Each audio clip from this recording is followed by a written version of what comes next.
All right. All right. We are live. Perfect. So I will just get started here. So essentially what we're doing here today is we are going to be talking about mental health. And the reason we're talking about mental health is because I put up a poll in the YouTube sort of make a poll thing, and I just said like what I'm going to do these live talks from now on, and let me know what kind of topics you want to hear about. And most people chose mental health. So this is something that's very, very important for a lot of people, and it's something that's going to keep getting more and more important. Is just sort of ways that we can deal with sort of anxiety and stress and sort of bipolar disorder and fucking like obsessive compulsive disorder and all of these type of things. These are things that that are kind of affecting people more and more and more, because if you look at the studies, and this is something that I found in a book called Coddling of the American Mind, is essentially in 2013 you see a gigantic uptick in people's like self-diagnosis of that they have some sort of disorder, mental health disorder, in terms of bipolar, depression, anxiety, things like that, panic disorder. And this is kind of directly correlated with how our world is structured, with everyone just being connected through social media, and our constant use of social media is really, really affecting people. So this is something that's going to get more and more important, is being able to talk about mental health. And we have like 2-3 mental health months, like it's suicide prevention month next month or some shit. So this is something that we are constantly going to have to deal with, this like increase in sort of mental health diagnoses, where people are kind of being diagnosed as sick, mentally ill. And yeah, this is something that I personally am able to talk on, because I was sort of diagnosed with a panic disorder, and as well obsessive compulsive disorder is a new one. And yeah, pretty much that's what we're going to be talking about today. So I'm going to go through sort of I guess me discovering that I had this like panic anxiety disorder, where I was having these crazy panic attacks. So I'll just talk a little bit about that, and then I want to talk a little bit about how I fixed it specifically, because I think this is something that a lot of people don't really do the proper things in order to fix it. So I wanted to talk about that, and then yeah, we'll go from there. So any questions as people join, we can always just go into the question mode as well. So yeah, essentially the way this started is I used to live in Mexico. I still do live in Mexico, but I also used to live in Mexico. I lived in Cancun. Right now I'm in Playa del Carmen. It's like an hour away, but essentially I used to live in Cancun. And what happened the one day, this is like completely new to me, is I just went to go look in the mirror one day. I was like, went to the bathroom. We were about to go to lunch, and I looked in the mirror, and I just had this weird thought. It was like another voice coming at me, and it was just saying, "You're going to be dead soon, so be aware of that." And I was like, that's a weird thought to have, like why is this thought coming up? And it sounded very, very real to me, this, like, it was not coming from me. It was someone else's voice telling me this. And I was like, fuck, like, yeah. And then we started going for lunch, and I just felt this like sense of dread come over me. And I just felt like I was going to die, and I could feel my heart pounding. I could feel my throat closing up. I was just sitting there in panic mode. And yeah, this is my first like experience with a panic attack. And I was like, bro, like it's engulfing me. And I was there with my two friends that I lived with, and they didn't know what to do. They were trying to Google it, and I was like, bro, like I don't know what's wrong with me. Like I feel like I'm dying right now. Like I need medical attention, stuff like that, right? And essentially we didn't really do anything. They ate, and then we went back home, and I was just sitting in my room, I was sitting in the living room just with my friends. And I just like kept having these waves of just depression and panic and dread and doom, and feeling like I was going to die. And there was a certain point during this like whole thing where I just thought about, we lived on like the 18th floor or something like that. We were pretty high up. I just thought about like how scary it would be to jump off the building. And then I heard the second voice saying like, you have to do that, like you have to go jump off the building. And it was sort of this weird panic area where I wasn't really me. I didn't know if I was going to do this. And even in my head, I was like, this is so dumb. Like I've never had a suicidal thought in my life. Why would I start now? And yeah, I don't really know specifically what it was. If there was like some reason that I wanted to, that I was like, yeah, I got to jump off this. I'm not really sure what that is. But I essentially, when this happened, I was like, all right, I'm gonna pretty much lock myself in my room until like this passes or something like that, right? So I didn't end up doing that. What I did was I just texted, like, talked to my buddy Fergal, who was there, and I was like, yo, can I get some words of encouragement, please? And he said, yeah, let's do a meditation together. And we did a bit of a guided meditation, and that was the way I kind of got through it, was through this guided meditation. And then pretty much it just kept happening to me, and I started getting really paranoid. I started thinking that people were coming out to kill me. I started thinking that, like, I pretty much felt like I was at the age, like, late 20s, where I heard that if you're going to get schizophrenia or whatever, then you are going to get it towards your late 20s. And I was like, fuck, like, do I have like bipolar disorder? Do I have schizophrenia? Or like, what's going on? Like, why am I thinking there's people coming to kill me? Why am I thinking that I'm going to kill me? You know, why am I having these weird panic attacks? And why am I like not sure what even is reality at this point? You know? And it was really, really stressful for me. It was a really stressful time for me, and I was like not sure what to do. And I was being recommended to go do cognitive behavioral therapy, and I wasn't doing it until one day I was sitting in my office, and I'd had a couple coffees that day, and I just felt like this weird tick in my heart, you know, just like when like it just like beated weird the one day. And then pretty much that was all it took to put me in like this incredibly hard panic mode that I just could not get out of. And I was like, I'm having a heart attack. I was thinking about like all the people in my family who have had heart attacks. I was like, yeah, like I'm like 20, 28, 29. I'm like, it's my time to go, you know, like that's it. But I pretty much went to the hospital because I did everything I could to make this go away, and it just was not going away. And so after like laying in the grass, meditating, I just was like, all right, I gotta go to the hospital. Like, this is fucking me up. They put me on a bunch of different, like this EKG machine or something like that. Found out that I have nothing wrong with my heart, nothing at all. So the doctor came in, he was like, oh, you got this anxiety disorder. And pretty much, yeah, for me, it was very tough because I couldn't live like this. You know, I refused to. And this is something that was very, very difficult for me because I was like, I've lived a whole normal life until this point. And now all of a sudden I got like these fucking panic attacks happening every day. And the extreme ones were extreme. And it's just like overall I was living in fear, living in like with the threat of being murdered and shit, like for no reason, you know, like I couldn't get my hair cut because I couldn't be in public for too long because I thought someone was like watching me and tracking me. And this is something that, yeah, I'm like pretty much like a paranoid bipolar or schizophrenic person, you know, at the time. So I was like, man, I got to get over this. So what I ended up doing after I went to the hospital, I was like, all right, I can't be, it's reached its crescendo. I can't deal with this anymore. And they prescribed me drugs and stuff, but I'm kind of like a proponent of not taking any pharmaceuticals if I don't have to. But I was like, yeah, I'll take pretty much, like I'll do anything to get over this. But was recommended a cognitive behavioral therapist by the doctor and then by a friend previously, because I did do a little bit of research before.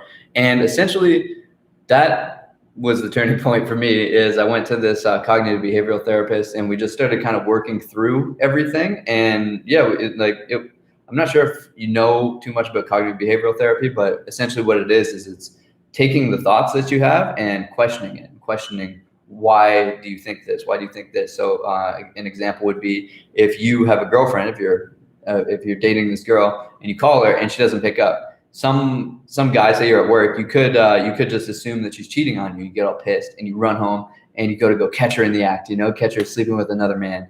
And it's like, well, that's one thought. Or someone else could have an interpretation of that thought where they're like, this person didn't answer the phone. They must have gotten an accident, and they start worrying and they start panicking. And the thing is, they run home, even still, like maybe they work in the same factory, maybe they're dating the same girl, and they run home and she's fine, you know, she's just with her family or something like that, you know? And a lot of the times, the thoughts that we have, we don't really have any basis for them, but we also, at the same time, we don't question them. So every thought that I have, like when I'm tired or something like that, and I'm all grumpy, I'm tired and grumpy, and I go out into the street and I just think everyone hates me, everyone's mad, everyone, like the world sucks, you know? That's literally just my interpretation of the world. And everyone sees the world as they are, not how it actually is. So if you think everything is going out to get you, if you think the world is like this scary place, and if you think that something's wrong with you, then your body and reality are literally going to bend to make that reality, right? So this is something that a lot of people aren't paying attention to, is like our reality is kind of whatever we want to make it. So like for me, when I first got here to Playa del Carmen a couple months ago, I thought I had coronavirus, like I just was like, I have coronavirus. And you know what happened? My body immediately started putting together all of the symptoms of coronavirus. And so I was just sitting there like sweating, my throat's closing up, all this shit. And I was like, oh my God, I have like coronavirus. And I was trying to like logically think my way out of it. And I actually ended up, I had to call like my therapist and be like, yo, this is not going good for me, like I'm having a rough time. But like at one point too, I was drinking water and I was thinking that maybe what happened was my roommate spiked the water with LSD and I was tripping balls. I was like, maybe I'm just like on the come up of like a psychedelic or something like that, because he had just gone to some ayahuasca or mushroom ceremony or something like that. And I just assumed maybe he had spiked the drink or something, and once I thought that thought, I was like, all right, that is so fucking stupid that absolutely this is like all these coronavirus symptoms. Like luckily I didn't like Google, hey, what are the exact coronavirus symptoms? But pretty much as soon as I thought that, I was like, okay, I'm understanding that all of this is in my brain. And your body's smart. If you think there's something wrong with you, your body will literally like make something wrong with you. And if you think you're going to get sick, you're going to get sick. If you think something bad is going to happen, so for some reason, some way, the universe works in a way where something bad is going to happen to you. So a lot of the stuff that we need to be doing, and this is where cognitive behavioral therapy helped out, was just like keeping an eye on like, where do these thoughts even come from? Where is it? Like, where's the evidence that if I call my girlfriend and she doesn't answer the phone, where's the evidence that she's out sleeping with some other guy? Where's the evidence that she got in a car accident? So we have these thoughts in our head that are putting us into a stress state where we're like putting all this pressure on ourselves when we don't really need to put all this pressure on ourselves, right? So this is something that that cognitive behavioral therapy helped with me. And then I also have a bunch of other ways that I kind of helped fix it. So just keeping my mind off it. So one thing, like when I could feel a panic attack coming on, what I was doing was I was actually sort of calling someone and then telling them a story. So any story about sort of my day, or like 3 weeks ago something happened, anything that I could do in this realm where it would take my mind off the panic idea. And it's like, okay, now my brain needs to think about the story. Now my brain needs to think about doing whatever I'm doing and getting lost in this moment. It doesn't have time to start freaking out, right? So that was another way that I was able to get over the panic attack. And pretty much what we're doing when we're having these panic attacks and these anxiety disorders, if this is something that you suffer with, is essentially our body is saying there's a threat in the room, and it's like releasing all these endorphins, all this adrenaline to keep you alive, and you don't know where the threat is because it's invisible. And so it makes you freak out, makes you kind of have a bad time, and what we got to keep an eye on, keep our minds on, is that a lot of the time you just got to let it pass through it. So what I was doing actually with my sort of overcoming of this anxiety disorder, and I was really happy actually, because I was able to go from like a debilitating illness, like this panic disorder thing, this debilitating illness where I couldn't fucking like leave my house because I thought someone was going to murder me.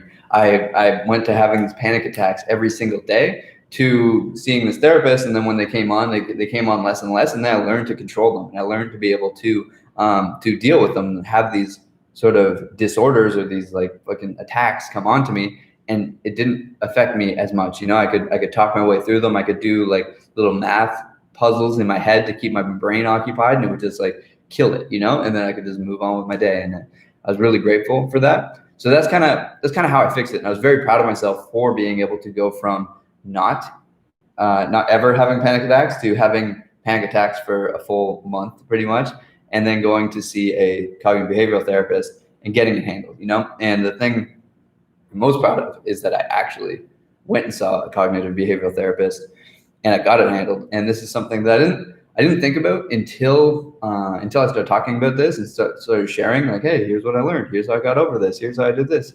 I didn't really learn that a lot of people there's like a big stigma around going to see someone, Whereas for me, I was just like, okay, I have a problem. I'm going to fix the problem. I don't don't know what the fuck is wrong with me, but I'm going to find someone who can fix it. And I found this cognitive behavioral therapist. And essentially I was like, hang on, let me get a stool here. And I'm going to plug in. I'm going to plug in because my laptop's about to die. So I didn't have any stigma here that was telling me this is a bad thing. This is something to be ashamed of. And I think this is something that a lot of people do have, where they do think they can't go see help because if they go for help, there's something wrong with them. If they go seek out someone to talk to about this, then that means they're broken in some way. And I mean, you are, but the good news is everyone is broken in some way, right? So there's nothing to really worry about. Like, especially if someone's judging you. Like, imagine like you break your leg and you go to a hospital and someone's like, oh, look, this fucking guy like needs a doctor to fix his arm. It's like, bro, it's like, bro, obviously this is what the fuck you do. If you have a problem, if you have an issue, you go see a professional to go get it solved, you know? So this is something that like, it never occurred to me that this is a problem, which is why I handled it so quickly. I didn't care that like, oh, like maybe there's something wrong with you. Maybe you need to hide this and stuff like that. And the thing is, I was able to get the help that I needed and kind of bust through it. And I keep seeing this cognitive behavioral therapist, even because I like was at, this brought me to like the lowest that I've ever been in my life. I went from like, I've always been at like a medium range. Like I have a pretty high happiness set point, as Jonathan Haidt calls it. I have a pretty high happiness set point.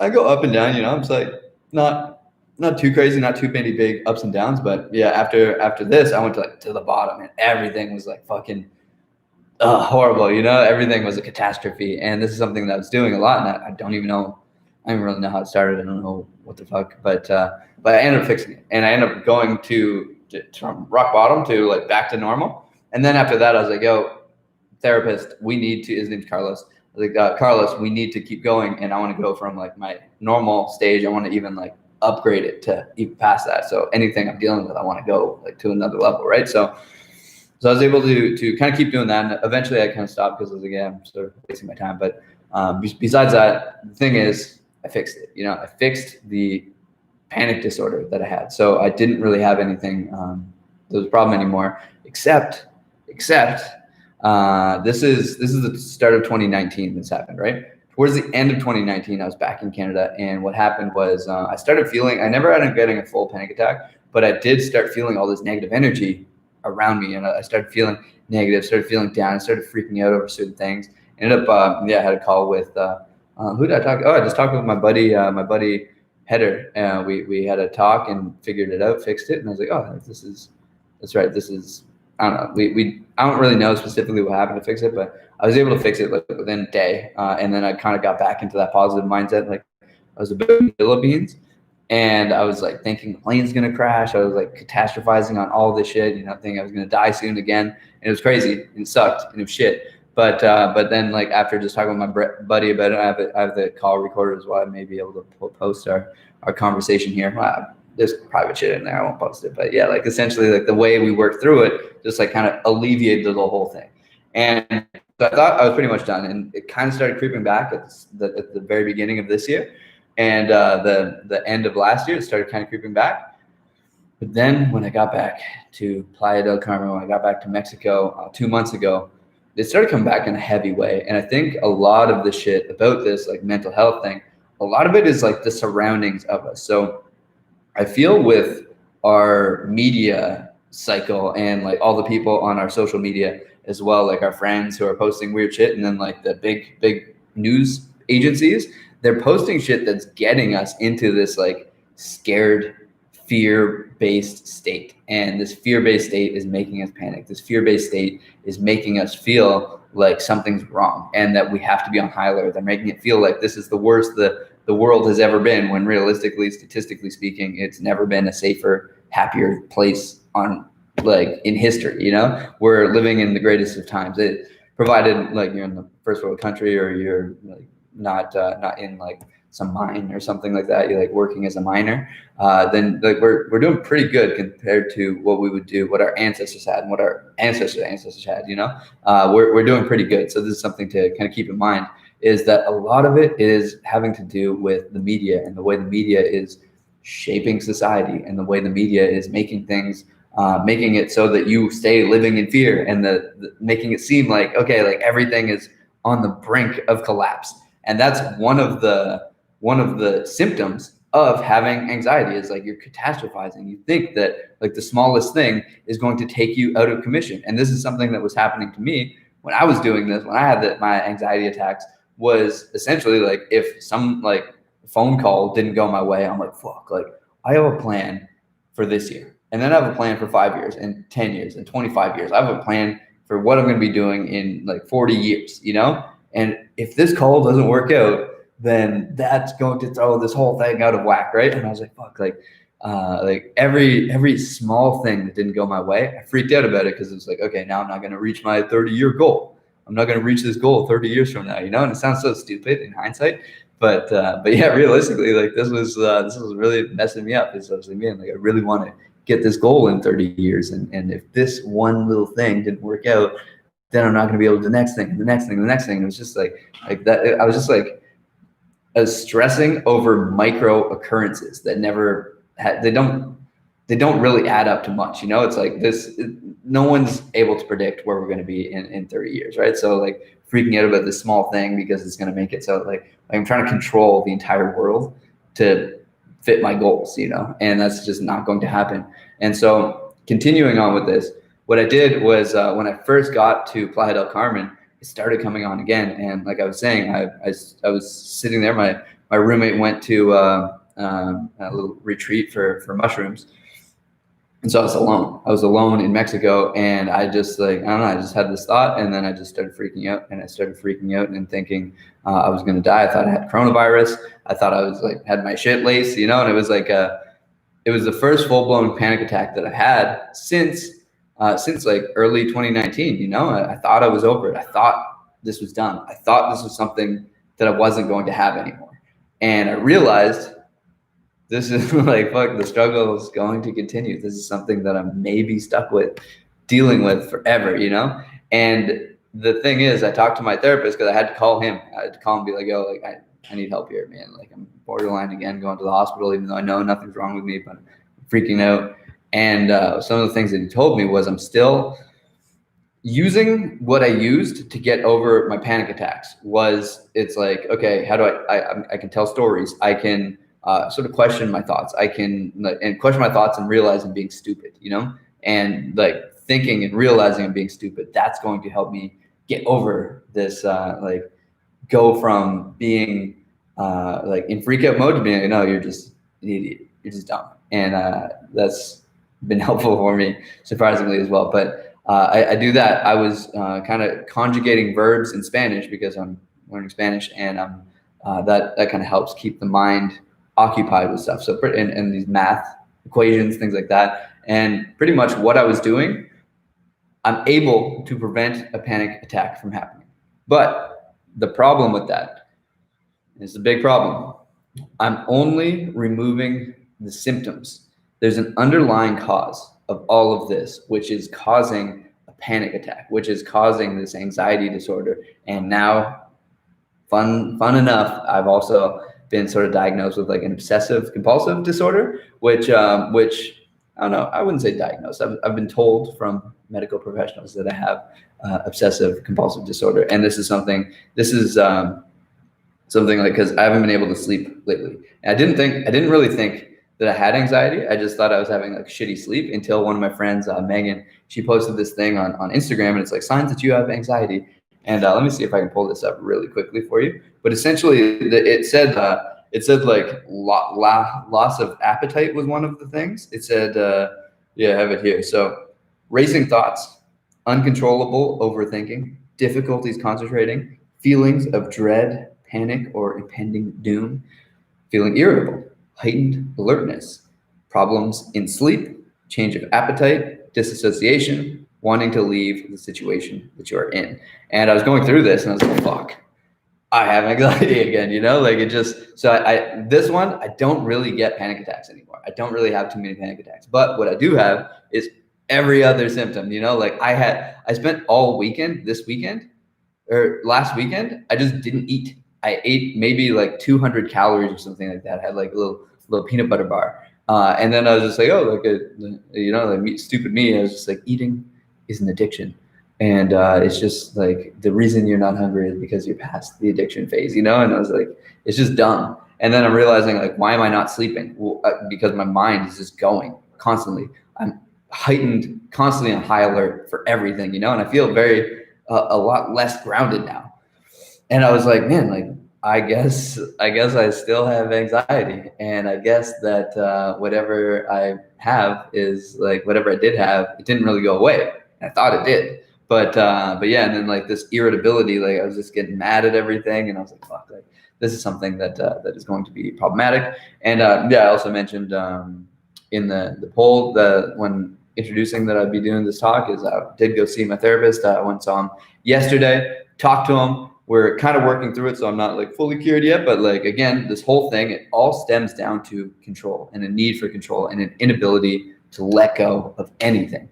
And that is kind of what my issue is. I'm sure it's an issue for a lot of other people, but like we're trying to control all of these things. And there's a quote from Neil Strauss. He says, like, you can cling to certainty if you want to, but just know that you are clinging to the exact opposite of life. And the thing is, life is change. Life is change. Everything's always changing. No one predicted that we would have this global pandemic where no one works, and no one predicted that there would be like a fucking weird race war as well, where where all this crazy stuff is happening, and no one could have predicted most of the stuff that's going on right now. We got like murder hornets. We got the FBI announcing that there's aliens. Like 2020 is ridiculous. 2020 is crazy.